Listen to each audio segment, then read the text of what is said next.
Good afternoon, everybody, and good afternoon to those of you joining us online. My name's Amanda Brew. I'm a master mariner. I've had several decades now in the industry, both at sea and ashore. I welcome you to International Day for Maritime, for Women in Maritime. International Day is actually on Saturday. It will be marked by events around the world this week and next week. Here in Australia, we decided a Thursday was a much better day to get everybody together. We have almost 100 people here in the room and another 100 or so online, so we welcome you all here. Today's event is collaboration between the Australian Maritime Safety Authority, the Nautical Institute and WISTA, Women in Shipping Trade Association. It's been a real collaboration between the three teams that have been involved in the planning committee. And I'd like to thank in particular Alison Munro for keeping us all on track and her focus and commitment in organising today. So I will be your MC for this afternoon. I will come back to you shortly, but first I'd like to welcome Frida Ogilvie. She is from the local Whadjuk Noongar tribe. She has lived most of her life here. She's a retired principal and a proud Whadjuk Noongar elder. Welcome, Frida.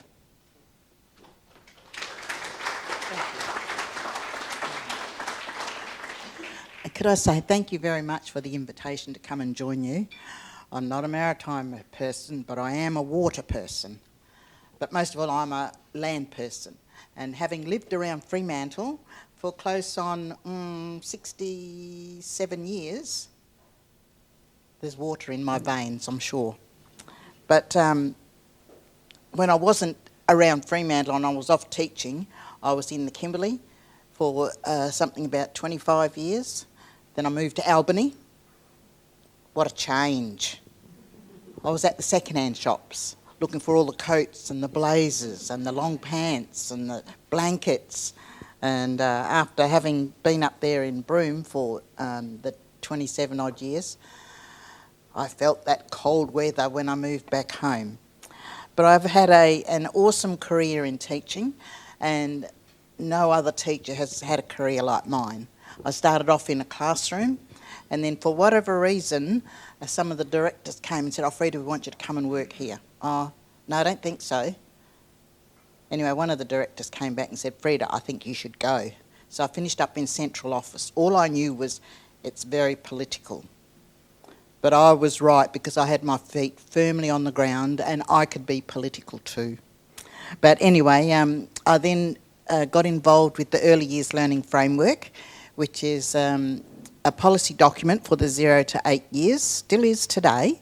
And I loved working with people right across Australia. So I say to my kids, if you go somewhere, tell them who your mother is. Somebody will know me, whether we're in the desert, whether we're in the north, or whether we're over east. And if you don't know me, well, then it's not worth knowing. But I'm a proud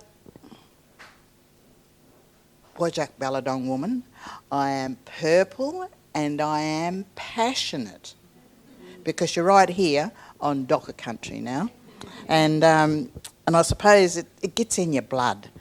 Even though I've had so many heartaches and tears, I'm hoping that we will turn the corner this year and have a much better season in the football. But I can't say too much because I haven't got any really close sons or nephews playing, but I have got a lot more of the nephews and the nieces playing in the waffle and in the AFL. But I think we sit on a significant site of the Swan River, or there's so many sites of significance right along the river here. You start off up there at Fremantle, when you look out to the ocean and you'll see Rottnest Island on one side, then you'll see Garden Island on the other side. And Garden Island was our story about the crocodile and the wargle. the Warrigal is our significant site because that's the snake story. And he was out there and the animal said to him, could you go and fight that crocodile? Because he's eaten all our babies. We won't have any future. So he thought about it and then he slowly crawled out of his cave. And his cave is just across the river there in North Fremantle. And the friends of North Fremantle have actually put up the storyboard over there and to tell the story. So he came out, had a fight with the crocodile, bit off his tail. So the crocodile is still out there today, and that's Meandip, or Garden Island to you. And you can see where the ride goes over his nose and back up and over his eyes and then the long back. And then it stops. So that's where the snake, the warrigal, bit off his tail. And they thought, well, we'll leave it out here because we'll keep the fresh water and the salt water separate. Except the Great O'Connor came along and blew up the land. So no, there is no separation of salt water and fresh water again. And now it's very mixed. So across this side of the river, and just as you go around the corner there, there's fish traps. Those fish traps have been there for hundreds of years. And of course we've got all the private schools over that side. And they do get down there quite regularly and invite different people into the school to talk about the history, language and the culture.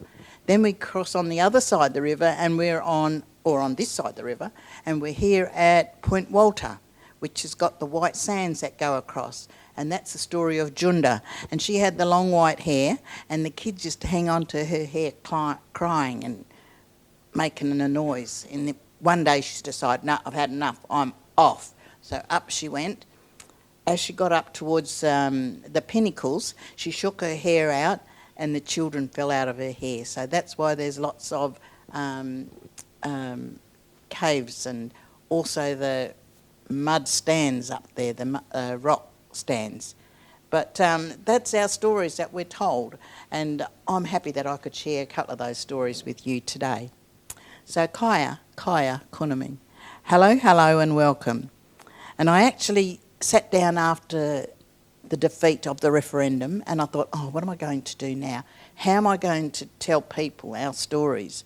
It's important that you know the truth. So I thought, oh, what am I going to do? So I found a saying from my favourite author, Eleanor Roosevelt, and she said, with the new day comes new strength and new thoughts. And I thought, right, that's my message that I have to go forward with. And then I translated, Nija Kejala, Kuling Murich Cardigan. So I'm always dabbling with some of the language and things, and I don't know, one of these days it might actually stick. But I want to say, Ngan Kura Nija Burda Kwap, Wanju Maman Buja, Nija Ngan. I pay my respects to my past, present, and future leaders, Brudias and strangers on Wajak land. Our Cardigan or knowledge and understanding of Noongar Buja reflects our deep spiritual and physical connection to country and to places of significance. For each Noongar group, there is a place of significance where we go to celebrate or pay tribute to those who have passed on. And my brother, I don't know if he's joking with me or what, he said to me one day, Freddie, do you know how to fish? I looked at him, I said, yeah, of course I do.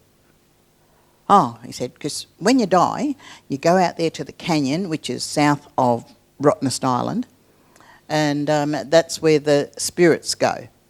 I said, all right. Yeah, so if you go, when you die and you go out there, you need to be able to fish, because how else are you going to eat? I'll come back and I'll tell you one day. Billy Kart Murdo Kalap Nija Durble Nara, Durble Yerrigan, Ngarijan. As a Wajak Baladong custodian and traditional owner and a matriarch, I welcome you to the Great Sea and the Great Rivers, the Durble Yerrigan and the Jalgara, or the Canning, which means abundance, where my family and ancestors left their footprints while gathering their food and constructing their maya for over 60,000 years. Everything in our vast landscape has meaning and purpose. We speak our own language and have our own law and customs. Law is characterised by a strong spiritual and connection to our land and our families. To heal country. Country is inherent to our identity. It's more than a place. It sustains our lives in every aspect, spiritually, physically, emotionally, socially and culturally. When we talk about country, it's spoken of like a person, and that person is our mother. Country is family, kin, law, ceremony, traditions and language. For Aboriginal and Torres Strait Islander peoples, it's been this way since the dawn of time. Through our languages and songs, we speak to country. Through our ceremonies and traditions, we sing to and celebrate country, and the country speaks to us. Increasingly, we worry about the country. For generations, Aboriginal and Torres Strait Islander people have been calling for stronger measures to recognise, protect and maintain all aspects of our culture and heritage. We have continued to seek greater protection for our lands, our waters, our sacred sites and our cultural heritage from exploitation, desecration and destruction. We are still waiting for those robust protections. Jinung Mumbukai Kep Burung Nijangan Burung An Buja. Look up and down the land to where the river meanders and meets the horizon and the sky. Look at the sun which warms the land and the rain to nourish and encourage growth. Balapin Kulin Nunuk Bulyaka Burgija. Some of you have come from a great distance. Some of you are going on a great journey. Go safely as you return home on your forward journey. And words that I really like to share is Nijangan Buja. This is my land. Nijanunuk Buja. This is your land. Nijangaluk Buja. This is our land. And as Franklin Delano Roosevelt said, the future belongs to those who believe in the beauty of their dreams. As an 8-year-old, I stood in my school and had a dream. I wanted to be a teacher. How I was going to get there, I had no idea. And I think I stand here today as a retired teacher and a retired principal, and whatever I did the right thing. But not only that, I could do it. And it's because of my mother that I could do it. So I want to teach you a word. So you can take it back to London when you go. Yanka. Can you say yanka? Yanka, and that's thank you. And the other one is Brudawan. Can you say Brudawan? Brudawan. And it says, I'll see you later. Because we don't have goodbye in our language, we just say, see you later. So thank you for that, and I hope you have a lovely day.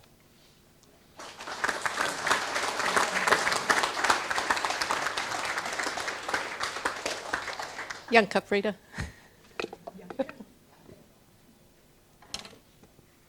Thank you for welcoming us and sharing your stories. A little bit of housekeeping before we go on, and my apologies, Frida, I should have done this first. Is everybody's phone on silent? But if you've forgotten, reach surreptitiously into your pockets and handbags and phones to silent, please. Other housekeeping matters, bathrooms obviously just here. Emergency exits out the back and actually behind this sign that I repositioned. Now you can't see the emergency exit, but there is another one just here. The muster point is out in the car park at the top of the hill, so we'll all be getting a workout if we need to emergency exit. There is no smoking or vaping on the premises, so not outside on the balcony, not round the front entrance. That will also need to be up in the car park. For those of you in the room, I see many of you have got name labels on. There is just pen and sticky labels on just to so you know who's at your table. Great way of getting to know one another if you can at least use a name. For those of you with us virtually or having a watching party, I might name possibly Pilbara Ports, Bhagwan, AMSA, people who wish to be here and through various circumstances can't today. We welcome you, and if you'd like to make any posts on social media, we have hashtag Women in Maritime Day 2024. If you'd like to share any thoughts or photos of yourselves in your group joining us virtually. So we're very fortunate today to be joined by Captain John Lloyd. He's Chief Executive Officer of the Nautical Institute. He's here from London. He has a couple of words he's able to take back with him, thanks to Frida. He will provide introductory remarks for us today. John's a master mariner and former marine pilot. He's contributed extensively to the industry in maritime education, including work at Australia Maritime College in Tasmania. John's been the CEO of the Nautical Institute, I think, for at least 15 years now. He travels extensively representing the work of the Nautical Institute and sharing his passion for safer shipping and professionalism in the maritime sector. Please welcome Captain John Lloyd. Thank you.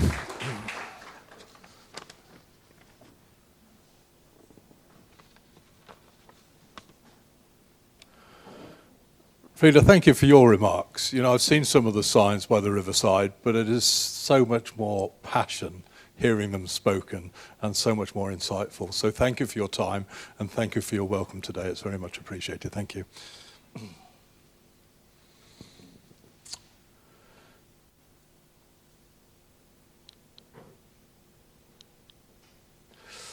Amanda, thank you very much for the introductions. Delighted to be here, and what a fantastic opportunity it is to meet with you today and to share a couple of thoughts just at the start of this meeting.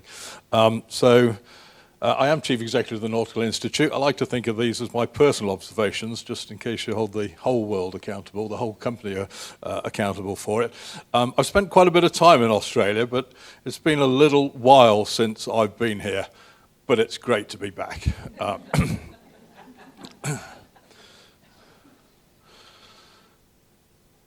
What an amazing community we work with.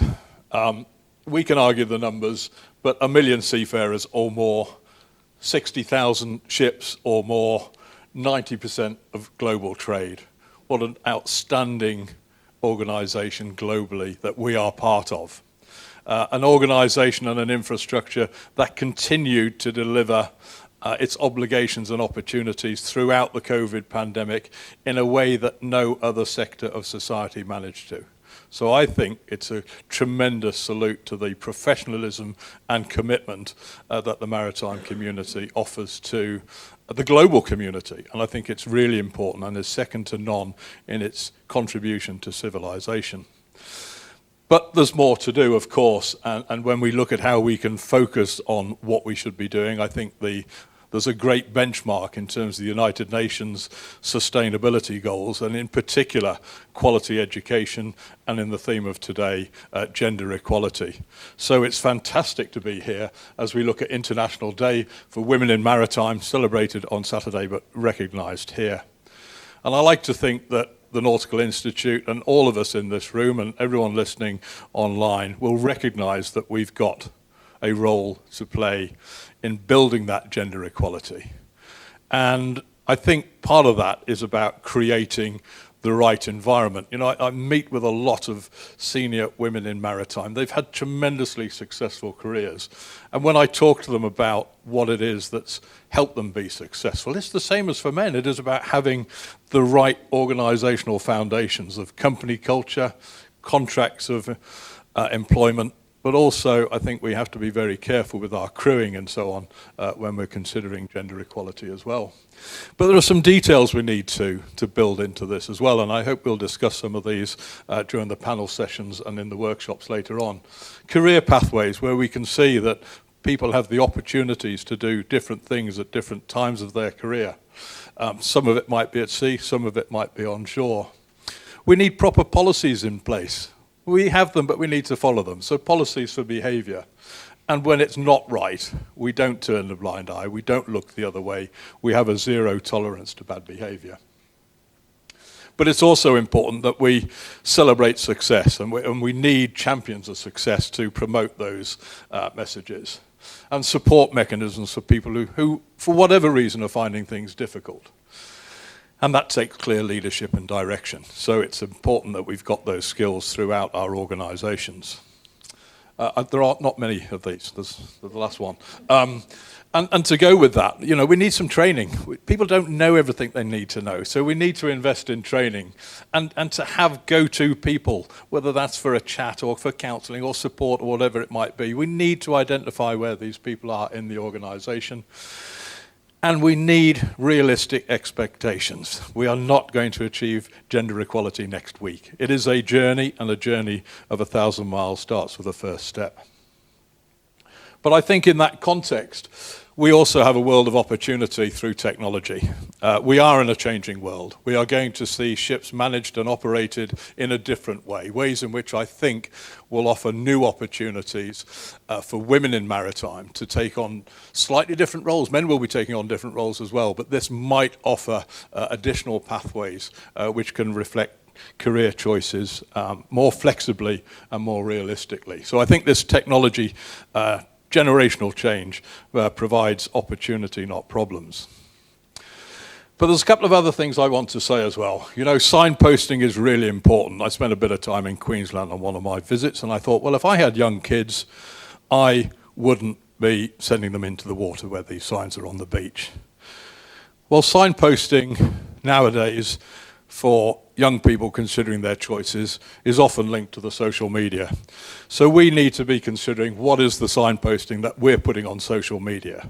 And if we are creating the message of a dangerous environment, then I think we're taking retrograde steps to encouraging more women in maritime, and we need to consider those steps carefully. I was in Malmo fairly recently, and I met this young woman, Irina Rupka. We were talking about minimum manning on ships. She actually is chief mate on a ship with only 4 people. And I was talking to her, she's German, and I was talking to her about what is her message. She said it was really difficult when I tried to say to my family I'm going to sea, but I had a passion for it. I wanted to do this. And she had to persuade them that it was a good thing. I said, well, what's your message? She says, well, please go out there and talk about the opportunities, not the challenges. That's how we will encourage greater participation and greater diversity. The Nautical Institute, of course, is part of this message, and we have our diversity and inclusion pledge, but pledges are only words, and it's about the life and the energy that you give to those pledges. And so what I want to say is that those people you can see on the right there, they are our Younger Members Council. 25% of our Younger Members Council are women who are in maritime, women at sea, and they bring a diversity and a voice which is really important to our future development, and are the voice and the leaders of the future. So I'm delighted to see that representation. Thank you for the opportunity of speaking here today. I'm really looking forward to the further discussions and meetings more as the day progresses. Thank you.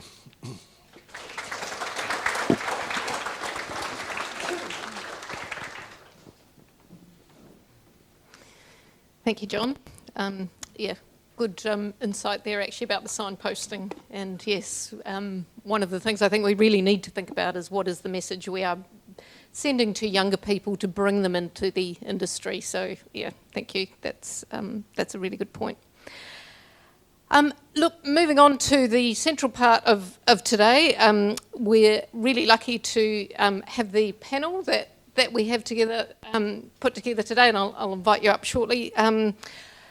Look, there's the opportunity, as the panel discussion goes on, you can ask questions via Slido. There is QR codes on all of your tables, and for those of you online, I hope you can see the QR code or link to log on there to ask questions.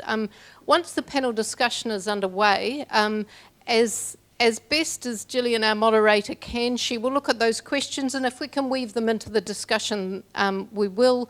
Otherwise, there will be the Q&A session at the end of the panel discussion. Bearing in mind there are a lot of people online as well as in the room, we will manage that as best we can. Please, if you've got anything that you do have a burning desire to ask, you're very welcome to. For those of you in the room, you'll see in our program, after lunch we will be doing breakout sessions. It will just be in this room at tables with each of the panellists to continue the discussion if you wish or share more ideas than we've had the opportunity to listen to or talk about over the next hour or so. So please, if you are able, stay for that session this afternoon. I think that is where we get to talk together more and share ideas more, and there is some really good things that come out of those discussions.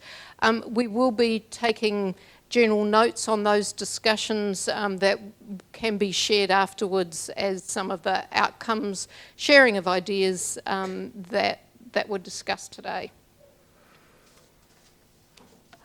So I'd like to introduce Jillian Carson-Jackson. She is leading our panel discussion today. Jillian commenced her career as navigation officer with the Canadian Coast Guard. We're very fortunate she's since moved to Australia a long time ago. Jillian's worked in Canada, France, and for a long time in Australia. She's got extensive experience in the technology and legislative side of the maritime industry and is very involved with international bodies there. Jillian also has very good practical perspective on problem solving, and we very much look forward to hearing from her and having her moderate the panel today. Jillian's very passionate about what she does. She's a champion for women in the maritime industry, believes very much in see it, believe it, and be it. Welcome to Jillian, and I hand over to you. Thank you so much, and it is really an honor to be here and to see so many people here who are passionate about women in maritime. Just one second while I juggle the technology. I am passionate about women in maritime, but I'm not the only one. So actually, while I do my opening remarks, I'd ask the rest of the panel members to please come forward, and we will get ourselves started on our session here. I do have this Slido thing here available. There's not one question on it yet, so please feel free to be the first. Maybe, Amanda, you'll have to be the first just to break it all. You got your pen? Oh, yeah. Yes, you need a pen. There we go. So thank you for the panel members. Please join. Now, this is a rare opportunity for us to get together, and I am conscious of the fact that there's also another little microphone here. So I'm just going to ask the people in the back, am I good enough for that microphone to be working, my technology people? Just need a nod of the head. Yes, okay, good, excellent. The focus for our session today, and the focus really for the Day for Women in Maritime, and it is an International Day for Women in Maritime. I was actually speaking at a New Zealand Advanced Marine Pilot Training course this morning, and I asked them about, what is the special thing about today, about the 18th of May, and they said, oh, is it that WISTA thing? And I was saying, okay, let me educate you. And there was a significant effort that was made by the Asia-Pacific Head of Maritime State Authorities, so AMSA, supported by AMSA, supported by PNG, and also by the PACWIMAs, the Pacific Women in Maritime Associations, to actually recognize a day for women in maritime. And it was unanimously agreed by the members at the IMO, which is amazing. And it does show that we're making steps, we're making progress. The focus for our session today is a safe and diverse workforce. This naturally leads me to think of a topic I speak on a fair bit, and that's psychological safety. And you probably all know Amy Edmondson. I'm going to read the definition so I don't do it wrong. Amy Edmondson has provided us with a core definition. Psychological safety is the belief that you can speak up with ideas, questions, concerns, or mistakes without fear of repercussions. Now, I started teaching BRM back in the 1990s when it was linked to SAS, Aviation Cockpit Resource Management. That's the core belief of bridge resource management. Maritime, we should get that. We've done it a lot. I wanted to explore this a little bit more deeply, and that is Timothy Clark. And if you've seen the Google report on this aspect, it's very good. So Timothy Clark has a book out. He's developed 4 stages of psychologically safe environment framework. They are inclusion safety, learner safety, contributor safety, and challenger safety. And that made me think of challenge and response, another core tenet of the bridge resource management. So I just wanted to sort of set that information as a basis as we commence our panel discussion.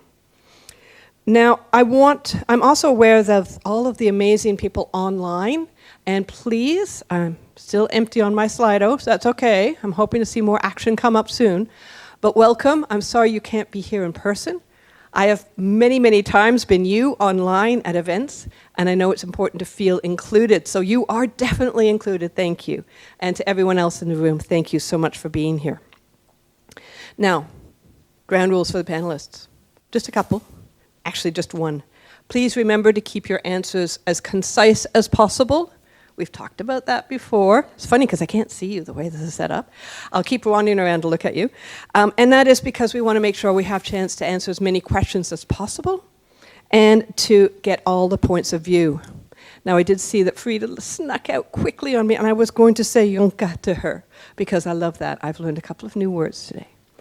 And isn't it wonderful that phrase she gave us, a new day, new strengths, and new thoughts? I think that might be my theme for today.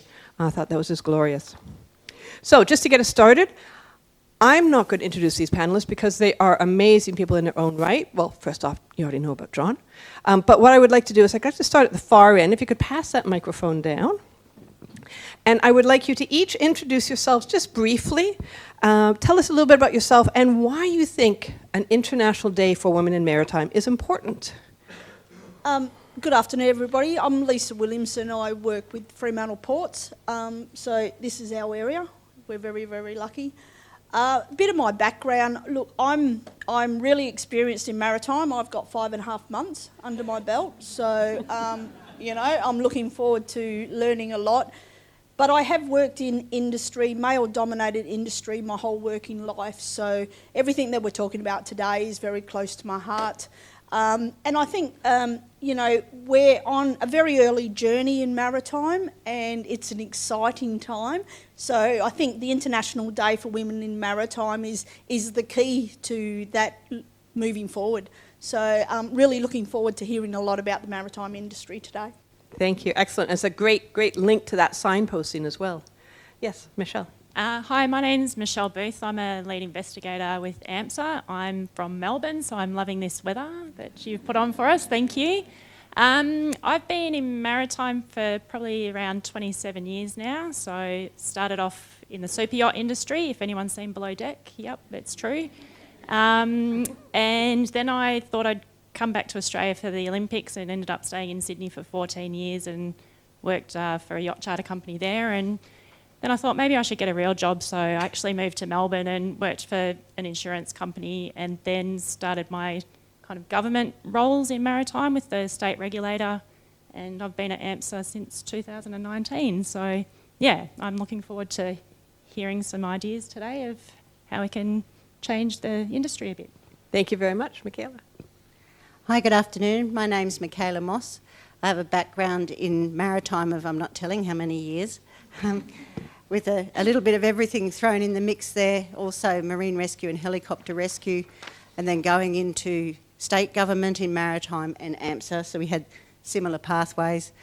Back into private enterprise with towage and Maersk, and now the Port of Brisbane. So it's been such a great career to be maritime. You all know it, it's fantastic.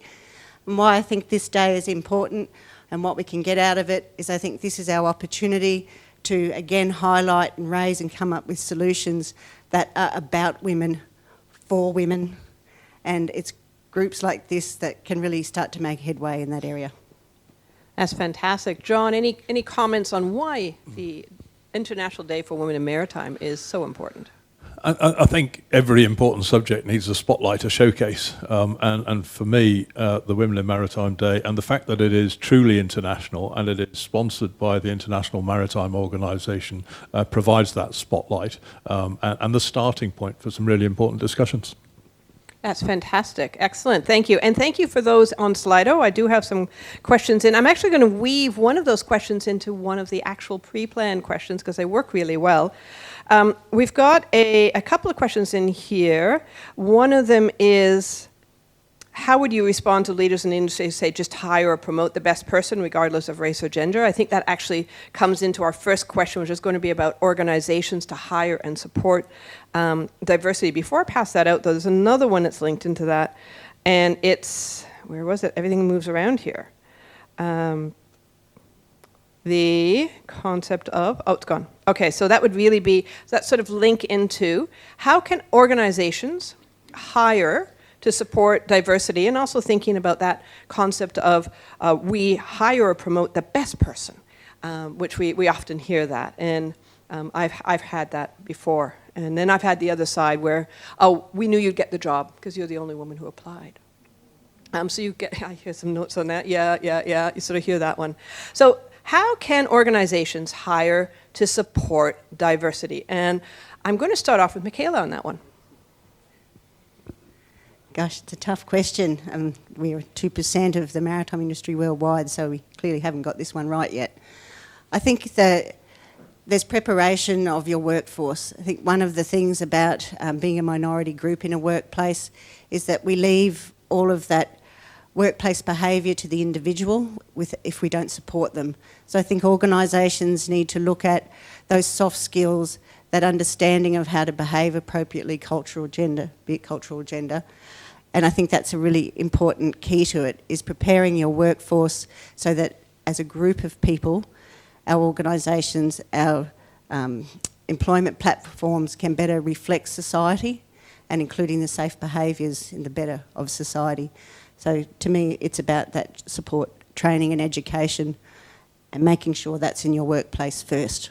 That's a really good, that sort of workplace concept to ensure that we've got that environment. I might go to Lisa and see, do you have any thoughts on this as well from an actual hiring point of view, like the no to go sort of concept of bringing someone into the industry? I think, in my opinion, the key to hiring and expanding the diversity in our workforce is, and John pointed it out before, is setting the realistic expectations. What I have seen that hasn't gone very well is that we paint this pretty picture of what the role is, and then we bring diversity into the role, and that's not the reality. So it is important that we prepare the workforce and set some clear expectations, but it's also painting the true picture of what the role is, and I don't mean what it could be anti-diverse or discrimination, but the actual role itself. And getting that job description right. I've seen some job descriptions that make the job look like a fairy tale, and then the reality is that it's hell. So, you know, really being clear on what we explain to people. Just to go a little bit further onto that is that idea of the job descriptions and also the advertising, the wording around that.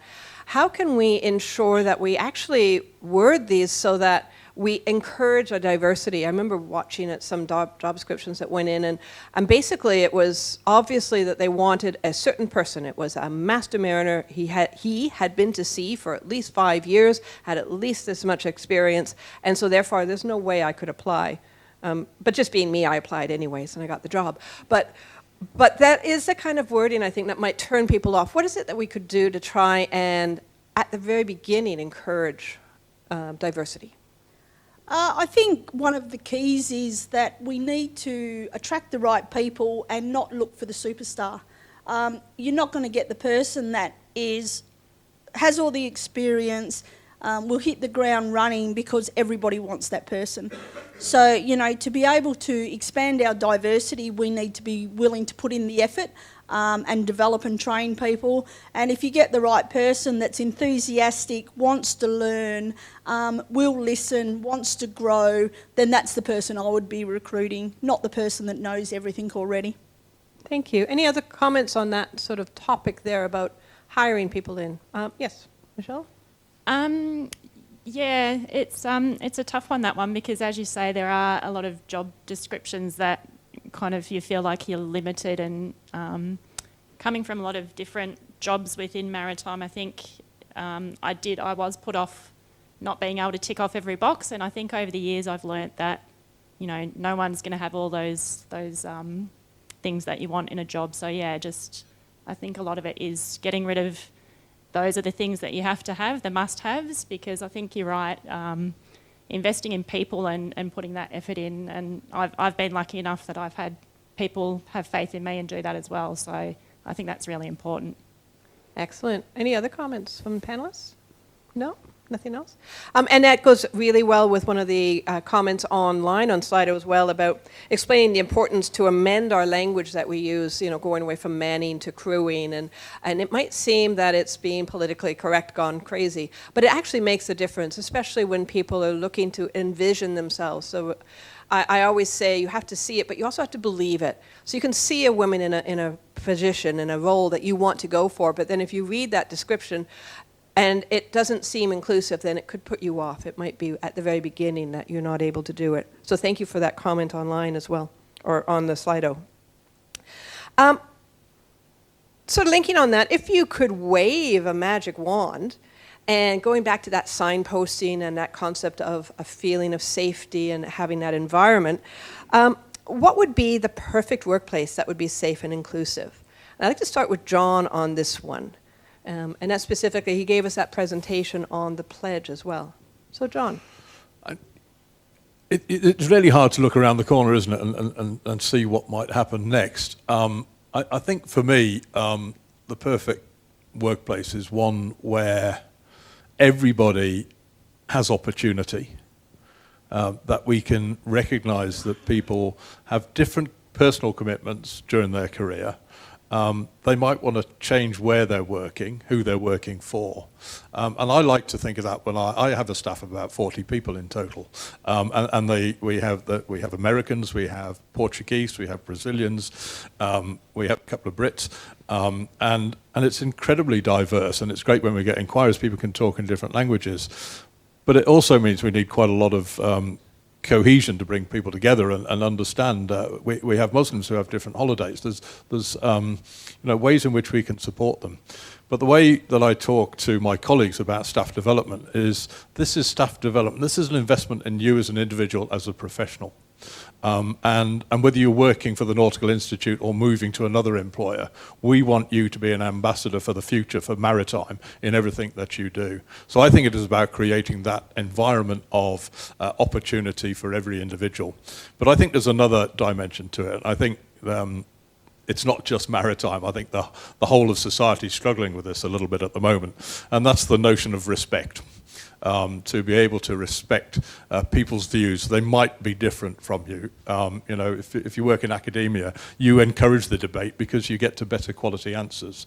But you need to be respectful to do that. And it's not about right or wrong, it's about perspectives and engagement. So I think these are cultural moves. I don't think they're quick, but it's creating that environment in which people are comfortable. You use psychological safety. I think there's some great labels and names, but I think it's about how people behave. Sorry, 90 seconds over.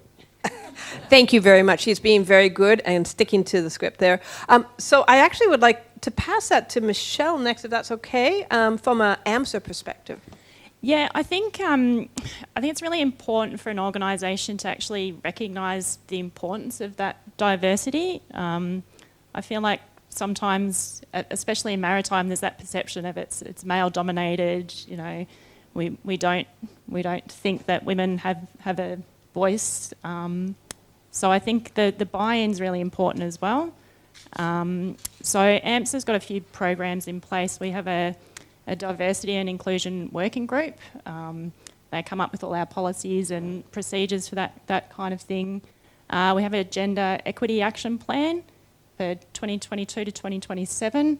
I think we've nearly hit the targets on that. I think we've got a little way to go, but nearly getting there. But it's really important to have those things, but it also needs the buy-in from everybody. As John said, it's great to have all those action plans and things like that, but it needs to start from the ground up as well. So I think sometimes it's top heavy and it comes from above and goes down, but I think it's important too that we start from the ground and work our way up as well. I think that's an excellent comment, and that whole idea of sort of getting the groundwork. And that actually links in with some of the comments that have been coming on, saying, and a lot, I think of what many of us feel about, we've been doing a lot of talking, where's the action coming? And so I think we're now starting to see that move to action, that we're getting some elements happening. Does anyone else have a comment on that topic? Because I do have a question online that I think I'll start with Michelle then. It's from AMSA, so from AMSA to AMSA. So promoting opportunities, not challenges, is a great angle. what do you see as the opportunities for women in maritime compared to other industries? I'm going to start with Michelle on that because you've got the microphone, but I'm going to ask the other panelists to think about that one as well. I mean, I think just in maritime in general, I don't think many people actually know that it is a career that you can have, which is silly because we are an island nation and everything comes in and out on ships, so it doesn't make sense to me. But I think the opportunity is to advertise maritime as a career, and I think that's how we start to get, you know, we need more people anyway. And as I said, I've had a great 27 years working in maritime. It's been a lot of fun. So I think, we just need to put it out there. So a bit by what we can do to promote that so there's lots of opportunities. We already know the maritime industry is an incredible industry. We have, I'm sure many young people in this room, my children themselves, I think one of them's had 3 careers and she's 33. So, you know, we know that people are moving, but the maritime industry, you go into the industry and you can have those 3 careers, but in one industry, and you have all those transferable skill sets because I think as John put up on the slide there, it is an amazing industry with a breadth of opportunity. So any other comments on that? I'll just go back to the question, because you might have forgotten it. Promoting the opportunities, not challenges. What are the opportunities for women in maritime compared to other industries? Yes. I'm happy to have shameless advocate of the maritime industry. Shameless marketeering, that's what we need to do. I think what I've found, and probably most of us in this room that have had several different careers within maritime, is we found it out our own way. I think that and a lot of people I talk to, that they want that transparency. They want some clarity about career pathways, and not just career pathways from deck to engineering or domestic vessels to STCW vessels. There's so much more in that whole career pathway. There's identified shortages in investigation, auditing, superintendency, management, project management. There's academia. There is so many pathways. Government, technical writers, and that's on top of all the fun stuff about ships.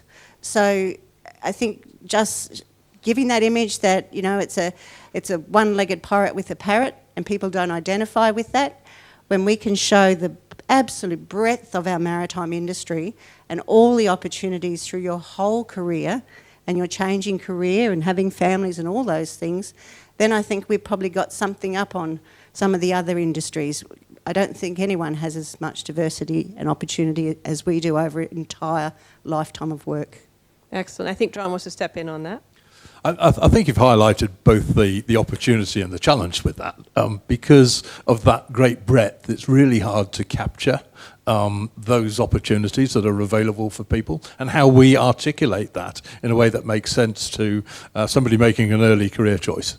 And I guess one of the features of that is that in most countries, and I don't know about Australia, but in most countries, maritime doesn't feature in the curriculum at all. When we look at examples of physics or science or mathematics or English, you know, there's no maritime. So the groundswell of people understanding the environment is hard to attract, and the complexity of that message makes it more difficult. So it needs to be a concerted nationwide effort. It is a strategic national imperative to have good maritime capability, and I think it should start early. I think that's fantastic. I'm going to ask you to pass that down to Lisa, because actually this is a perfect segue into my next question. And Michaela, yes, I'll give you an opportunity on this one a bit later, but what can we do to promote an employment education framework that addresses this whole of life career perspective that we are talking about? I think everything that the group have just talked about is key, and it's getting it in early. I know there are some schools that have some maritime studies at high school level. Whether we can get that into a more of a junior level would be key. But it's also making sure that those maritime studies are relevant and they're more specific. I don't think that we're getting the people that have the knowledge in writing that study program. So the understanding that people come out with that is probably a little bit greyed. And I'd just like to add that I think when we talk about opportunities, that the opportunities run limited. I think what maritime can do is link the opportunities within maritime into other industries. So if you're studying engineering, what can that link into maritime? Because I don't think people really understand. So, they can be studying a wide range of different topics, and you can link them into maritime just about on all occasions. So I think that's the way we promote it. I think that's fantastic, and I'll see, Michaela, did you want to add more to that? But just before we do that, I just want a show of hands. I'm not sure we're going to do this online, but how many of you were told about a career in maritime by your career counsellor in high school? We've got one. Wonderful. What school did you go to? Oh, okay, that's a good case in point. I ended up in maritime because I was being obstinate. My boyfriend at the time applied to the Canadian Coast Guard College. I said, well, if you can, I will too. He said, oh, no, you can't. They won't take women. I got in, he didn't. So that was bonus. But yes, so I think that's actually a really, really good point. Michaela, did you have something else to add on this sort of career? How do we signpost to the young people that maritime is out there, it's an opportunity? I mean, it is difficult, and it is about investing in that, the school career days and all of those opportunities and lining up against everyone else that is shopping in a skinny labour market. I think also one of the things that I've tried to do in the last few places that I've worked, my background in training compliance, is with traineeships to not keep doing the traditional way. So, deck, we do deck training, engineering, we do engineering training, bridge, we do bridge training, but automatically through that training program, adding those other skills that I talked about before, be it leadership, management, auditing, all of those range of things that you can do, to start adding those different skills, because when people, if they want to come ashore for a period, be it long or short, then they continue to contribute to the industry. They don't have to leave or move on, and they become an advocate and part of our corporate and ongoing industry knowledge. So I'm very big on the career pathways. Once we've got them in there, it's getting them in the door that I'll leave someone else to answer that. Any thoughts about how we might get them in the door? I know, John, there's been some work with cadets and school programs. The UK, especially Julie Lithgow, did some work on some educational programs. But any thoughts from your more global experience about how to get women into the door? I think those career fairs are, they're the showcase of what people choose to do when they leave school. And maritime typically is underrepresented. It's underrepresented on the coast. So go inland and you've got no chance. So we need to put the energy into that. And that means employers, every employer in the maritime sector, taking a responsibility to feed the fire, to bring in people into the sector. And that takes financial commitment. It takes time. It takes resources. It takes your marketing department. So everybody who employs mariners should have a vested interest in making sure that we're creating a sufficiently wide recruitment pool to have the skills and the talent for the future. And I think we're undercommitting to that. I think we're undercommitting to that in nearly every developed nation on the planet in terms of our maritime skills. But that creates the opportunity. We can see the problem and we need to invest in the solution. That's a really fantastic point. And those career fairs, I just saw something on LinkedIn that one of my past students, Casey Flynn, if you're listening, hello. She is a VTS operator in Gladstone, and she was part of a career fairs day up in that area.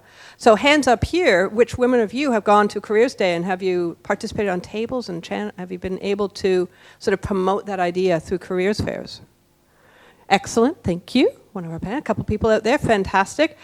Be nice, well done. Yes, you're very shy. People are very shy.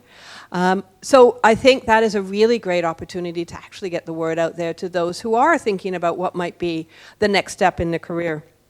Now, there's a really good question that's related to that. And once we get women into the industry, once we get young people, period, into our industry, how do we encourage them to stay and to continue in that career? So it's not just about having them join and then getting in and training them up. It's also about retaining them. What are some thoughts from the panelists on how we manage to ensure that we have that ongoing viability and we have this network, this support for women in maritime, the young ones coming in and keeping them in the industry? And thank you for Anonymous for that question. There's a lot of anonymous questions in here.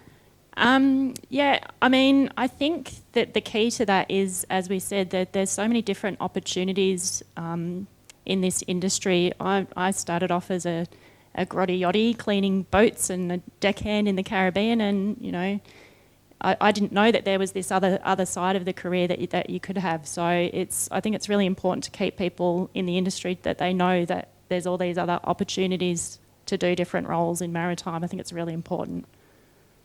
So those career pathways. Any other comments? I think Lisa first. Yeah, I agree with what Michelle said, but also we need to make sure that we listen. You know, when we bring diversity into the business, we need to listen to those people because they come in with an expectation, and if we're not meeting those expectations, they will leave. So, you know, really, especially in leadership roles, we need to listen to the people and modify our approach based on the feedback that we're receiving. I like that comment, listening and then modifying. And I think on the other hand, there's also the incumbent. So we need to, especially if you're doing a diversity hire, which we are hearing more and more of, we're seeing the numbers are so low, there's, you know, how do you bring numbers in? So there are areas of the industries doing diversity hire. I think, Lisa, you guys just did one. And what we need to also ensure that the incumbents are aware of what's happening and that we listen to them as well, because it is a change dynamic. It could be a change dynamic. Yes, John. I wasn't courageous enough to say to Grotty Dotty, well done. You know, I think it goes back to signposting. If we want people to retain, we need positive messages. And when do you see maritime in the news? Well, you see the Dahlia hitting a bridge, you see a collision, you see oil pollution. That is not representative of the industry we work in. We have tremendous good news stories and diversity, whether it's feeding the world through fishing or cruise liners being built at $1 billion. There are tremendously powerful messages out there, and we need to use those as signposts to encourage and direct people to the great opportunities that are there. So I think that signposting is really important. I think also if we want to retain people in the industry, we need to look at the research that sits behind that, about the few women that have given us data about diversity in the maritime industry. We need to make sure it is physically and psychologically safe, that there's a place they can contribute, a place that they can be challenged because they want the challenge, not because someone else is challenging them. I think we need to look at how we organise the jobs and tasks that we do, that human technology organisational approach. It's really important that psychological safety is there to keep to keep women, be it cultural or gender diversity, in the industry and contributing, growing to be the leaders of the future, so that we no longer have to worry about these things because finally our culture's changed for people to be safe and contribute. That's fantastic. I think Lisa wants to step in again, and this discussion is actually answering a number of questions that are coming out, so thank you. Jillian's tried to lead me down this garden path a couple of times and I've avoided it. So I've just conducted female-only recruitment. So what I will say is my leaders said I couldn't do it. It wasn't appropriate, and I didn't listen to them, which paints a history in my career.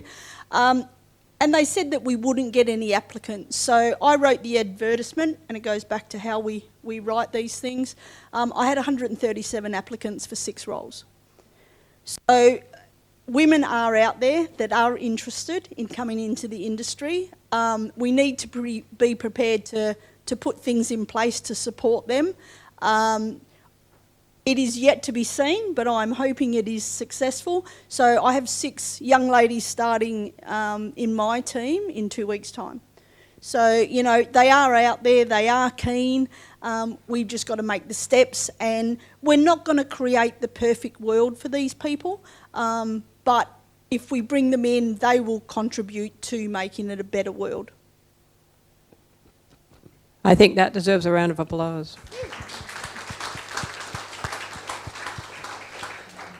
Thank you. We look forward to hearing the results of that. So I think that's answered a lot of questions online. I'm going to go back to one of my other questions that have come in here, and it's actually sort of linked to that. And it's about, it's now moved around again. There we are. With this approach that we're taking, often for gender equality, and if we look around the room, actually I'm quite encouraged to see a number of men here, but the majority is women. Why is it always seeming to fall to the women? What role can and should male advocates, and I will also say allies, and allyship, what role can they play in the approach to ensure that we start going from, that challenge of 2% to say 20% or beyond, that 2 to 20? So I'll put that out there, and I'll see who wants to start off on this one. I'm looking at John, but I was going to say, I've got the microphone. You but I take think it. You take it Well, I first. was going to pass it to John, but just on that, I've been lucky enough to work with some great guys in Maritime who I've had a few experiences where there's been some things said that, probably wouldn't be said these days, but anyway. But I've had a great bunch of guys that I've worked with that have always had my back when things have been said. So that's been really important for me, to know that even though I am a minority, there are people, we're in a team, it doesn't really matter, and they're always going to have my back. So I think that's been really great for me. thank you. I love that. We're in a team. A bit concerning, though, is what you say is probably things that have been said that wouldn't be said now. I do responder work with Safer Waves, which is an online email program. I'm also a board member of ISWAN, which you might know from the Seafarer Helpline, and I can tell you they're still being said. So, John, some thoughts from you. I'm phoning a friend. You are the friend. Listen, if we take at face value the 99%, 1%, clearly we need to be influencing the men who are making some of those decisions. But I think it goes back to the respect. I think it goes back to creating the opportunities and the pathways. And it's about creating the networks. And I've just got two tiny little anecdotes. First of which is that I used to be in the Scouts, and and we did trips with the guides. And there was a year younger than me, woman who was desperate to go to sea, and I'd gone to sea and still went back to see them. And we had a great time talking about the phonetic alphabet and single-letter flag hoist. How dull is that? I mean, we could have found much better things to talk about. But it's just a little bit of mentoring and support that can take place at a personal level. So everybody's got a personal responsibility in that regard, and that sort of links me to networks. And one of the things I look at when I post on LinkedIn is I count the percentage of women that have sort of said, oh, hello, or liked it, or whatever it is you do on LinkedIn. And it's typically around about 20%. Sometimes it's 25 and sometimes it's 3. So you think about, well, what's the message I put there? Why is it different? So I think everybody's got a responsibility there. Most people are, part of families. We know how to communicate, but it's about creating that increased reservoir of opportunity, being clear about what those opportunities are, and then being supportive in every action we take. And some of those are quite subliminal, but they need to be there. Thank you. I kind of like that statistics, sort of analyzing your statistics about what posts get likes. That's a really cool thought. Thank you for that. I'm going to steal that one. Yep. Michaela. Okay, so I'm going to do the elephant in the room. For the 99% of men, I think if we help them have an understanding, if we use training and support them in those soft skills, I think we need to address overt and silent discrimination and sexism and really have a look at unconscious bias.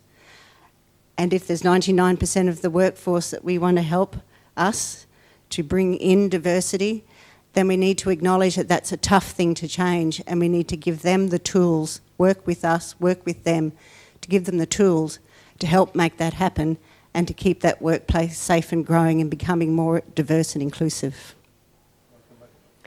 Yes, and actually that fits perfectly in with a question that we had here about the mental health issues and the well-being of people in the maritime industry. Yes, I'll let you come back on that one. So I just wanted to build on that a little bit, and it goes back to the slide I had about the right foundations and crewing on ships.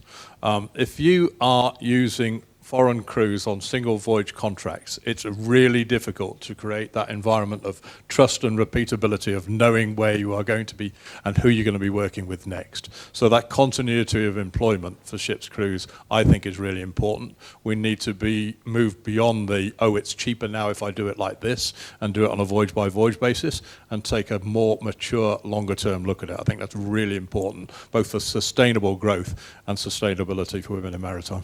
That fits in with our UN SDGs as well, the whole concept of sustainability. And I also, I agree, so from Michaela as well, and it is an elephant in the room in a way, is being educated and understanding unconscious biases, and also being able to step up. So bystander, get rid of that bystander syndrome, that you see something happening and you don't know what to say, so you say nothing. And I think that's really something that we need to get out of there. I think coming out, and just to summarize this discussion as we're moving on to another set of questions, is that we need to be aware of the opportunity and the potential in the industry, but we also need to not oversell it, and we need to be realistic. And that, I think, is a balance when it comes to those signposts, for example, and it does have that concept of the input from the others. Now, there was a really interesting comment about here. We've been talking a lot about seafarers, and of course, a lot of the data is around seafarers, but there's a lot of women in maritime who may not have gone to sea.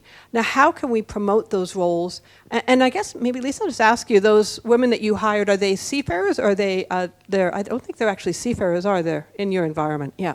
There's a lot of opportunity for women who may not have been seafarers in the maritime industry.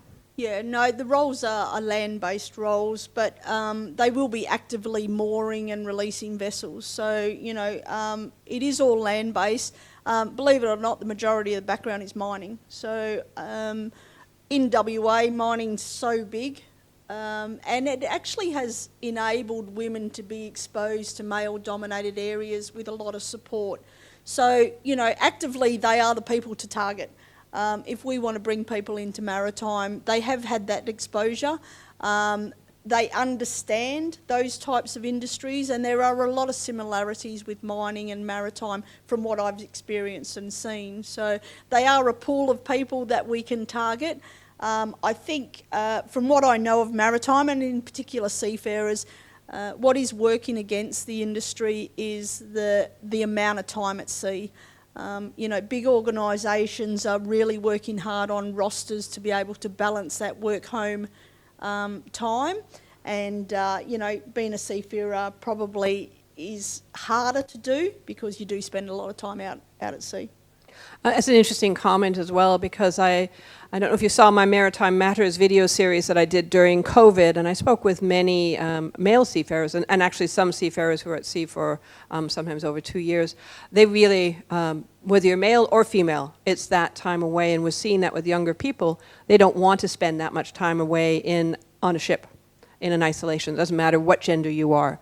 And actually, it's a very good comment here as well. When we're talking about equality, we're not just talking about men and women. There's lots of this concept of gender fluidity. So it really is a diversity approach, a conversation we have. Thank you. Did you have something you want to say as well, Michaela? Or you just end up with the microphone? No. Michelle. Oh, sorry, Michelle. Michelle, do you just end up with the microphone? Oh, I keep ending up with the microphone. Okay, good. I know in Victoria, Geelong Ports also hired, I think they hired 5 women to start off as VTS officers. Yeah, I don't know how that's going, but yeah, I remember seeing that and I was pretty excited about it. Yeah, it is a very exciting, focused diversity hire. And this is the concept of ab initio. So I think it's the opportunity of avenues, pathways into the maritime industry that may be non-traditional. And that gives us an opportunity to bring more people in. I was at the AMP conference and they were talking about an ab initio pathway for pilotage.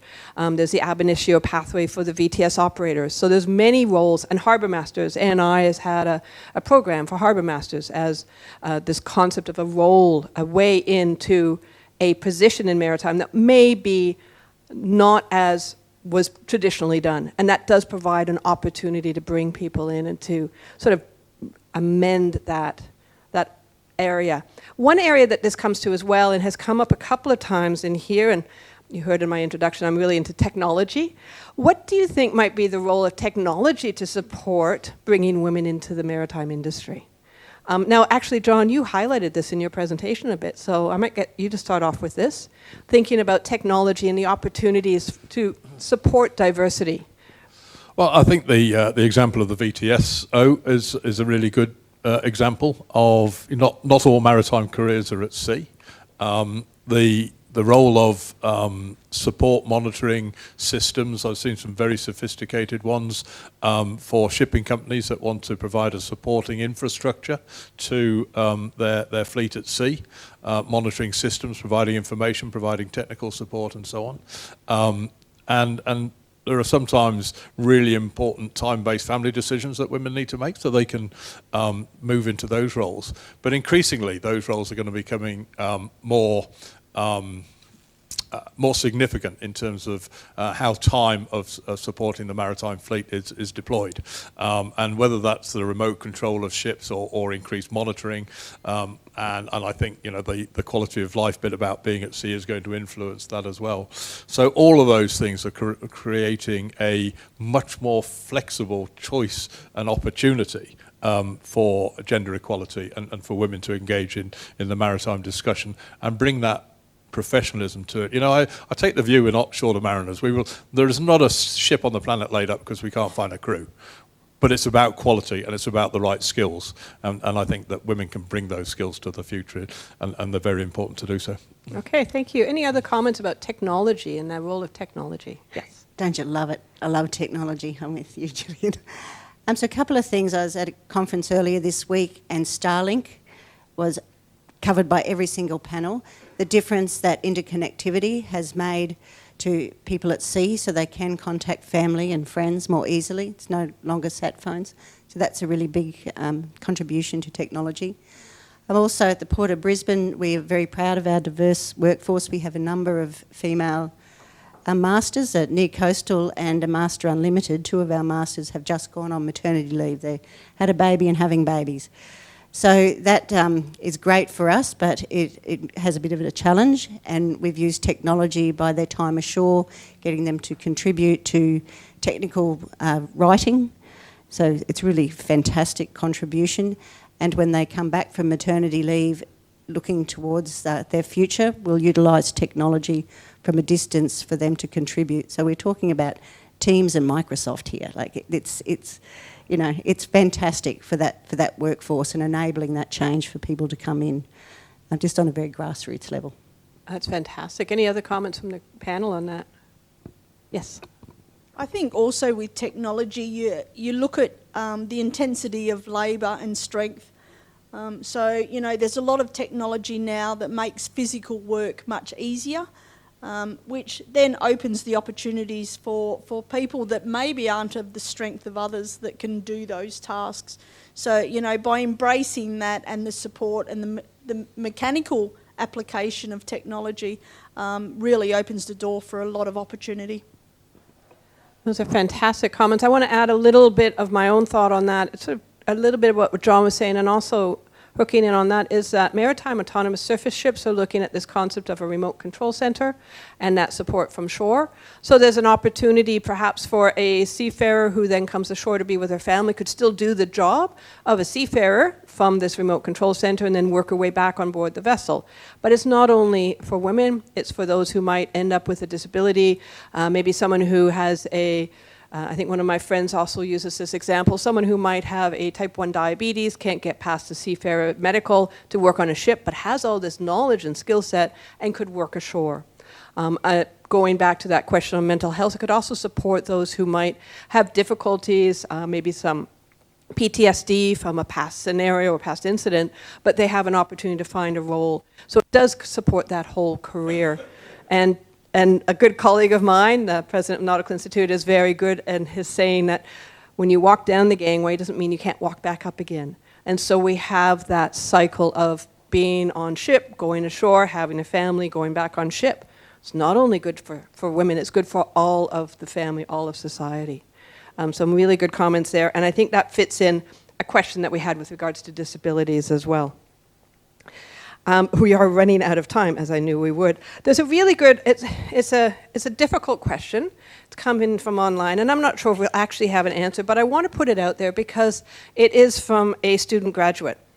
And it says, as a student graduate, I found it really hard to land a job with no experience. How am I supposed to get that experience when no one wants to give it? Which I think is something that maybe many of us has felt. So it's not an easy question to answer. I'm not sure if anyone wants to be the first one off the rank on this one. Give it a crack. Okay. I think I can go back a lot of years, and even when I started to go into the workforce, I used to look at ads in the newspaper, believe it or not, at that time. And, you know, they used to be asking for 17-year-olds with experience. And I used to always ask the question, how is that possible? And it goes back and links into what I talked about before, that, you know, leaders really need to start to consider to bring people in and develop their knowledge and experience. As the workforce gets older, we lose a lot of that knowledge. And, you know, the leaders of organisations really need to commit to developing that. So for graduates, they need to be given these opportunities to gain the experience. Having worked with graduates over the last 5 years, I will say graduates need to understand that they start at the bottom. You know, I've worked with many graduates that talk to you like they're the CEO.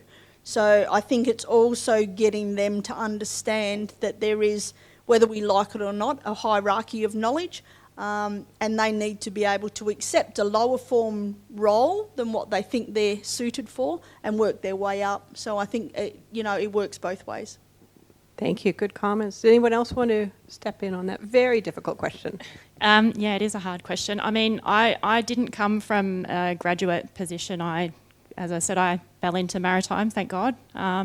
But once I kind of was interested in it, I made sure I went around to different areas to probably annoy people, but I just wanted to learn as much as I possibly could, and was lucky enough that some people did take an interest in my interests. So I lived in a boatyard for nearly a year once and would hassle all the shipwrights to ask them what they were doing and learn a bit about that. And yeah, I just walked the dock and asked if anyone had any jobs going, or it was just trying to get as much experience in different areas of maritime as I could. But yeah, if being a graduate is it can be difficult. Yeah, very difficult. Anyone else want to step in on that in the panel? I think we're going to go all the way down the panel then. So I think Michaela first and then John. This is a conversation that is a frequent conversation, and we're here about solutions, right? We know all the problems, so we're going to look at solutions. I think with the maritime educational pathway, and we only have 9 Australian registered ships, so we need to do something differently, not keep doing things the same way. I think having those networks between ship owners and education facilities, RTOs, registered training organisations, and schools at the introductory level, and looking at where a cadetship sits or a graduate sits in their position on board, and having that whole framework really solidly in place, I think will help make the difference. There's nothing more heartbreaking than going through your pre-C units at the AMC and then not having a ship to go on. I think we really need to work hard on those connections and networks. We don't have a lot of big shipping companies here anymore. We've got a lot of little shipping companies. So we need to do this a little bit differently and use organisations such as WISTA and the Nautical Institute to help us to build those training career pathways. I think it's a fantastic segue to John and to some of the vision of our current president of the Nautical Institute, Andre.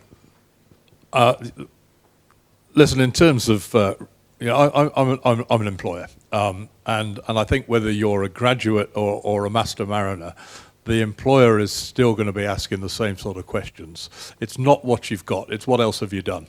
How are you differentiating yourself when you apply for a job, in your covering letter, or when you go for interview? How are you different from the other graduates or the other master mariners? How have you shown that you're interested in people? How have you shown that you're contributing to society in a slightly different way? It could be running a club, it could be treasurer, it could be captain of the football team. If you're a master mariner, you didn't stop learning when you got a Class 1 certificate of competency. What else have you done to increase your skills and your communication? And and a whole range of things. So it isn't just whether you're a graduate, it's about, well, what next? What else have you done? How can you show to your prospective employer that you're different from the other 10,000 out there? Thank you. Really great comments. And I will also say that the Nautical Institute right now has a campaign to make sure that every ship has cadets on it. And that's been some work that has been going on for some time. As you say, we don't have a lot of big ships here. We've got lots of little ships, got lots of maritime. I'm looking out, there's lots of people out there in the water.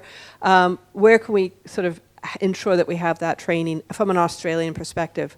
I'm going to come down to my last question. It's been really hard to choose which one would be the last. We've got so many left over. For those who have questions on Slido, I will note that we'll make note of these, and we're going to bring them into the discussions that we will have at the tables this afternoon. So they won't be missed out on. I've been trying to weave most of them in. This one's from Abby, and it will lead us into our final question as well after this. But we'll do this one first. And it says, what are the most common misunderstandings about the maritime industry and maritime roles among women? So I probably shouldn't start with John on this one. We'll start with somebody else. What are some of the most common misunderstandings that you might have heard? Yeah, I'm going to have to think about this one. I think maritime has this kind of, it's sometimes a bit of an old school. It's perceived as, as I said, male dominated. You've got your captain, and he's the top of the food chain, and it all goes down. So, I think, there's a lot of misunderstanding in the maritime industry as a whole. As I said, it's not. I think we've talked about it today. It's not just about shipping. There's a lot of other different roles that are out there, and it's a big industry, and there's a job for everyone out there if they're interested, really. I like that line, job for everyone out there if they're interested. Any other thoughts about that? Any other things that you think are misunderstandings from the panel? Good for you, John. You're brave. Well, I have no idea. I think it's. I think going to the point, Michelle, that you made. It is a changing industry. It's an industry that has got different sectors. It's not rough and tough one-legged sailors with a parrot. It is more sophisticated than that. There are industries which are using technology and innovation every single day of the week, and we don't always see that because we don't always get the good news messages. So I think there is not necessarily a good understanding for women. Well, what can I do? There's a whole range of activities that they can do at an equal level with men, and if you don't see that, then I think that's probably misunderstood. But then I'm not sitting on that side of the table. That's a good comment. I might, anything else? Any burning point from me either? One, no. So, I think one of the biggest misunderstandings that I've always been told is women can't do that. Oh, that's not a role for you. My mother actually told me that when I went to sea. But that was in the 80s. Surely that's changed by now. I do know in some cultural environments there is that thought. And there are some schools actually that will not take women. There are some ships. I have had some of my mentees come to me and say, listen, I've tried to get a job on this ship and they won't take me because they don't have a berth for me because I'm a woman.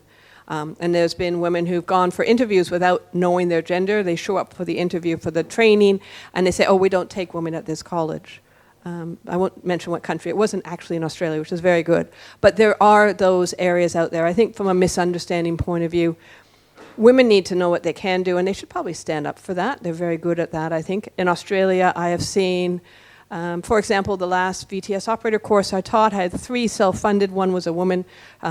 She teaches kayak on the lake and on the bay in Sydney Harbour, and she said, I listen to them all the time. I want to be one. And I think having that vision and really having that confidence to go forward, we're seeing that more and more, and we have an opportunity to do that.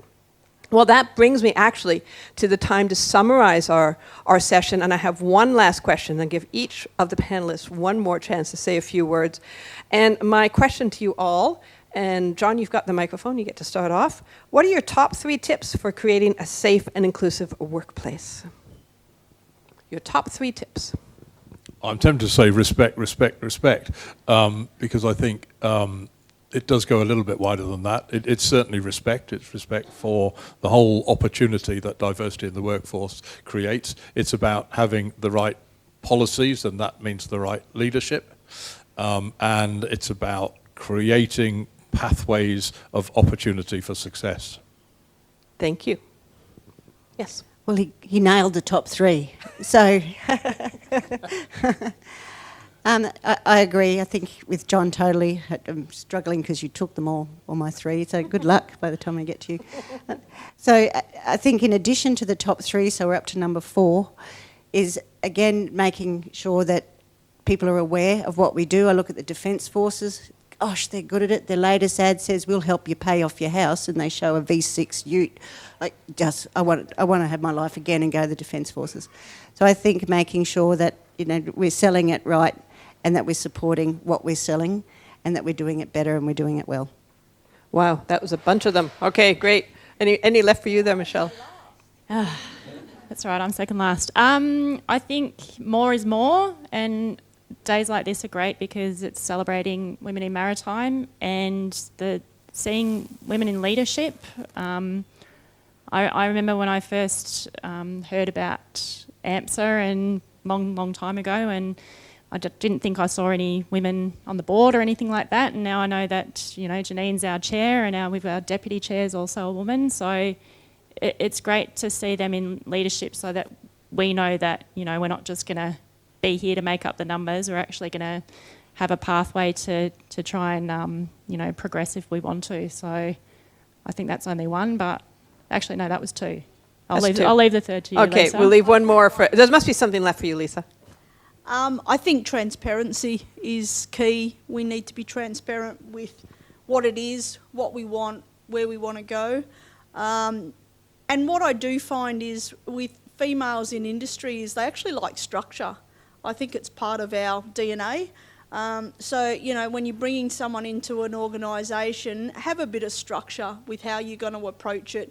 And then openness, and support. We need to provide the support that's required. And again, going back to what I said earlier, listen. Listen to what people have to say. Those are fantastic points, and I will have to bring it to a close now, but just a couple of notes just to summarize that. We've had a really great discussion around an amazing number of points, and we have tried to answer some of the Slido questions. There are a number that we will bring into our discussions at the table, so we will continue the discussion after lunch. The national imperative, I think that's a fantastic one. Using statistics to track what is working and what isn't, and having those numbers, I think, will really support us. The soft skills, ensuring that we have access to training and can support each other. And the concept, the imperative, really, to have the support from the allies, the allyship. And it shouldn't be all about women supporting women. It's all about the industry supporting diversity for the future. And from those top tips, respect, visibility, the messaging we use, more is more, that visible leadership concept, having transparency, having structure, and really having that vision for the future, which is what we want to do. Days like today are great. We get to talk, we get to share information, but we need an action plan. We need to put steps in place. And I'm hoping in our breakout sessions this afternoon, each of the tables, I'm going to put that challenge out to you. I want each table to come up with 3 concrete actions that you can take, that we can do to help support diversity in this industry. And we'll have a bit of a summary at the end of that discussion. So thank you very much. Can we please have a round of applause for our speakers?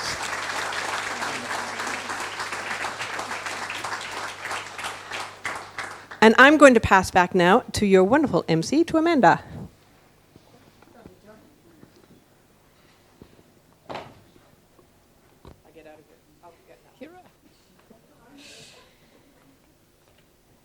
Thank you.